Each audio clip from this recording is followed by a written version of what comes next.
নমস্কার, আমি doctor Supradip Kundu, consultant interventional cardiologist MRI hospital Purulia. আজকে যে জিনিসটা নিয়ে আমরা কথা বলবো সেটা হচ্ছে হার্ট ব্লকেজ এবং হার্ট ব্লকেজের ফল কি হতে পারে, তার সিমটম কি এবং আমরা কিভাবে সেটাকে প্রিভেন্ট করতে পারি। তো এখানে আমার কাছে একটা হার্ট মডেল রয়েছে। দেখুন, আমাদের যখন জন্মের পর থেকে আমাদের আর্টারিতে কোলেস্টেরল ডিপোজিশন হয়। এই যে হলুদ জায়গাগুলো দেখছেন, এগুলো অ্যাকচুয়ালি কোলেস্টেরল ডিপোজিশনের জায়গা। আমরা একটু স্ট্যাটিস্টিক্সে আসি। জন্মের পর থেকে আমাদের খাবারের যে কোলেস্টেরল থাকে সেগুলো অল্প অল্প করে আর্টারিতে জমতে থাকে এবং সেগুলো বডি মেকানিজমের মাধ্যমে কখনো বেশি কখনো কম এইভাবে আর্টারিতে জমে এবং লিপিড প্লাক তৈরি করে।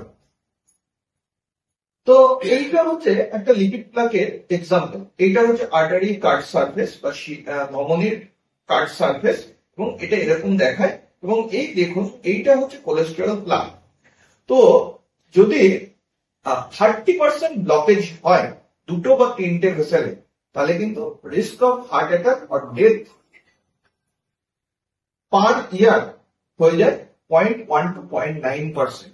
তার মানে 100 জনের মধ্যে 100 পেশেন্টকে যদি আমরা 1 বছর ধরে ফলো আপ করি, তাহলে তার মধ্যে 0.1 or 0.9% হার্ট অ্যাটাক হবে। তার মানে 1000 জনে 9 জন বা 1000 জনে 1 জন। তো তার ফলে তাহলে আমাদের কি দরকার? লাইফস্টাইল মডিফিকেশন, যাতে এই প্লাক গুলো আবার রিগ্রেশন হয়। যদি 50% ব্লকেজ হয়, এরকম 50% ব্লকেজ যেটা একটা বা দুটো ভেসেলে হচ্ছে, অথবা মাইল্ড ব্লকেজ ইন 3 ভেসেল, তাহলে কিন্তু রিস্কটা একটু বেড়ে যায়। 0.1, 0.9 to 1.9, মানে 1000 জনে 9 জন থেকে 1000 জনে প্রায় 1.9, 2 জনের কাছাকাছি। এবং এইসব ক্ষেত্রেও কিন্তু আমাদের রিস্ক মডিফিকেশন দরকার হয়। এরপর আসি ক্রিটিক্যাল ব্লকেজ। এই জায়গাটা হচ্ছে খুব গুরুত্বপূর্ণ। দেখো, 90% ব্লকেজ যদি একটা বা দুটো ভেসেলে হয়, অর্থাৎ এইরকম ভাবে আর্টারি ভিতরটা যদি মোটা হয়ে যায়, ধমনির ভিতরটা যদি মোটা হয়ে যায়, তাহলে কিন্তু এই রিস্কটা বেড়ে হয়ে যায় 2 to 3.9%। তার মানে 100 জনের মধ্যে 2 জন বা 100 জনের মধ্যে 3.9, মানে প্রায় 4 জনের কাছাকাছি, মানে অলমোস্ট রিস্ক ইজ ডাবল।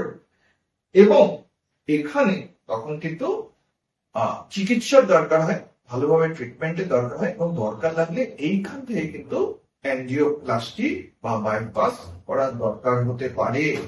তাহলে অ্যাঞ্জিওপ্লাস্টি বা বাইপাস কখন দরকার হয়? যদি ক্রনিক স্টেবল অ্যাঞ্জিনা পেশেন্টের ওষুধ দেওয়ার পরও তার বুকে ব্যথা করছে, তাহলে সেক্ষেত্রে কিন্তু অ্যাঞ্জিওপ্লাস্টি বা বাইপাস দরকার হয়।